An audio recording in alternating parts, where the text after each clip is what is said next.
Assalamualaikum warahmatullahi wabarakatuh. Bagaimana kabarnya hari ini? Semoga sehat selalu.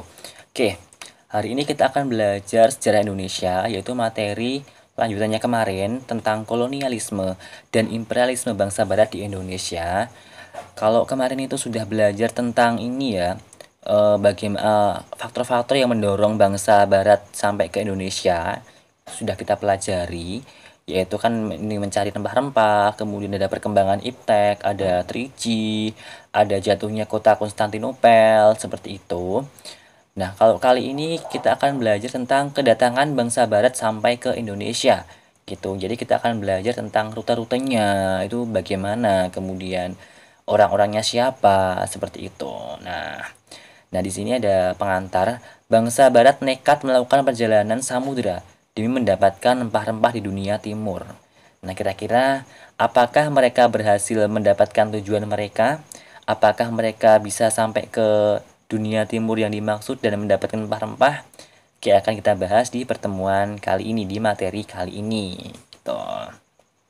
Nah, ini ya. Nah, ini dunia seakan hanya milik berdua. Iya, di sini di slide pertama, kenapa kok dunia hanya seakan milik berdua? Karena ini ya, ini ada ini bangsa Spanyol dan Portugis yang mana kedua bangsa itu merupakan pelopor adanya perjalanan samudra gitu. Jadi kedua negara itu baik Spanyol maupun Portugis dia itu ini ya ingin membagi dunia menjadi dua kekuasaan milik mereka masing-masing gitu. Dengan adanya perjanjian namanya perjanjian Tordesillas. Nah, di perjanjian Tordesillas ini agar mereka tidak berselisih nih antara Spanyol maupun Portugis sehingga ada perjanjian Tordesillas ini yang mana membagi dunia menjadi dua wilayah kekuasaan di sini isinya itu. Yang pertama, wilayah timur itu milik Portugis, kemudian wilayah barat itu milik Spanyol gitu. Dan perjanjian Tordesillas ini diresmikan di Spanyol pada 7 Juni 1494 gitu. Nah, di sini ya, ini gambarnya. Jadi dua ini dunia ini dibagi menjadi dua. Nah, sebagai titiknya, titik pembagian itu di Tanjung Verde di sebelah barat Afrika. Ini nih di sini. Nih ya. Jadi dua wilayah ini, barat milik Spanyol dan timur milik Portugis. Kemudian di sini. Nah, kemudian kedatangan bangsa Portugis ke Indonesia di sini ya. Karena kita tahu bahwa ini bangsa Portugis ini merupakan bangsa barat pertama yang datang ke Indonesia. Nah, perjalanannya itu dimulai dari sini nih. Jadi ini dari awalnya ini dari ini. Perjalanan pertama itu oleh Bartolomeus Dias. Jadi Dias itu memulai perjalanan pada 1486, kemudian dia sampai ke Tanjung Harapan di nomor satu ini, Tanjung Harapan di Afrika pada tahun 1488 di sini di Tanjung Harapan gitu. Kemudian dari Tanjung Harapan ini dilanjutkan oleh Vasco da Gama pada tahun 1498 sampai di Calicut India. Sampai di Calicut India dan mendapatkan rempah-rempah di sana. Tapi dia belum berhasil menguasai daerah Calicut gitu ya. Dia mendapat rempah-rempah kemudian balik lagi ke daerah Portugis.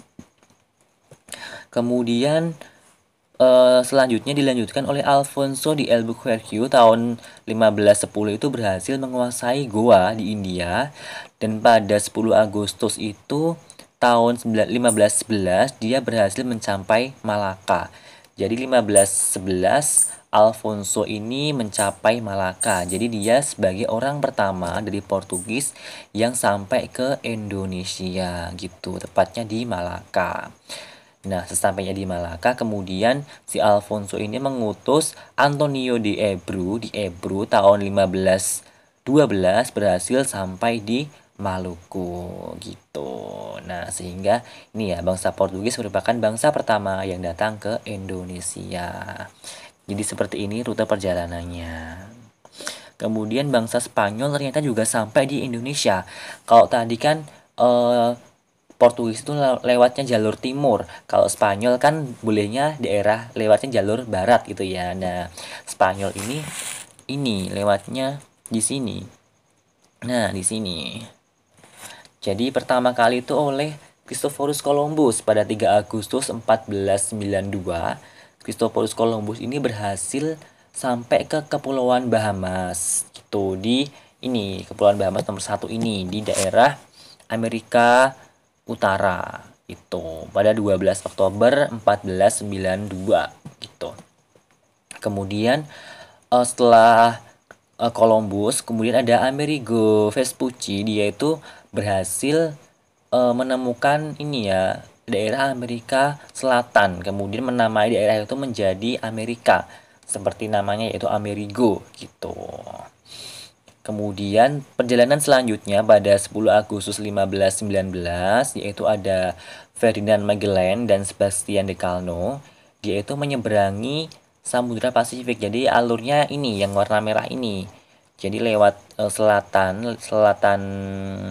Amerika, kemudian ke arah barat terus bahkan menyeberangi Samudra Pasifik. Nah, dari Samudra Pasifik nanti sampai ke daerah Filipina di tahun 1521.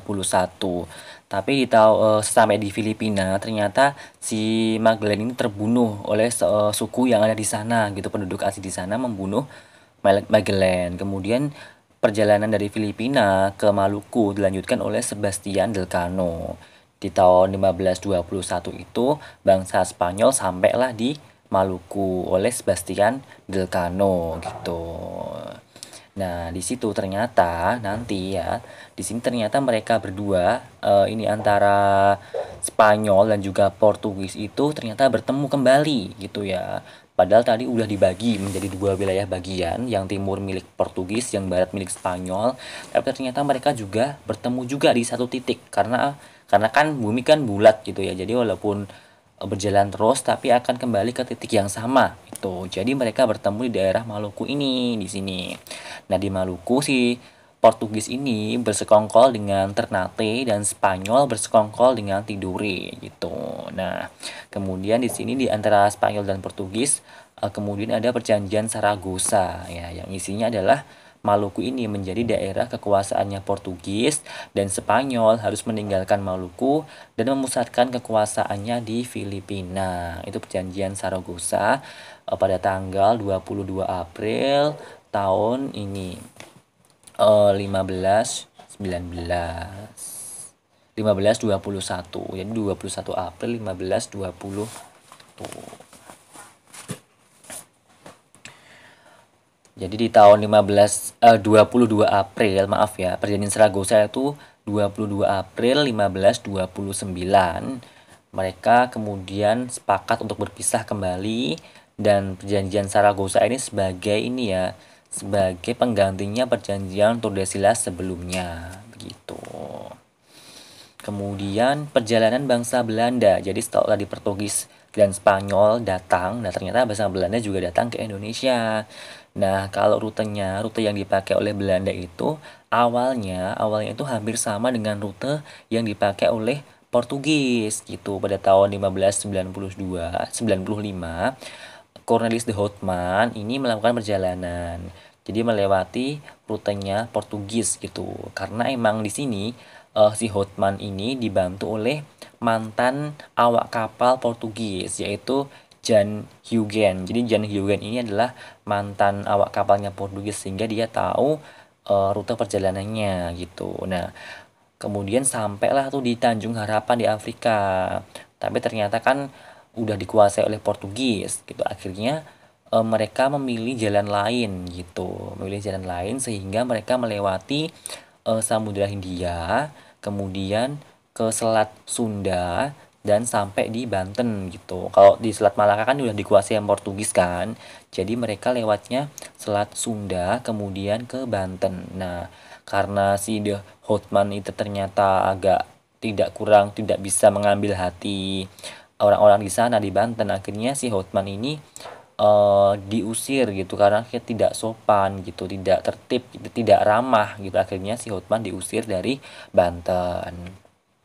Kemudian tahun 1598 ada Jacob van Eyck dan juga Van Werwijk dan juga Van Heemskerck datang lebih ramah, dan juga dia memberikan cenderamata berupa teko emas kepada penduduknya.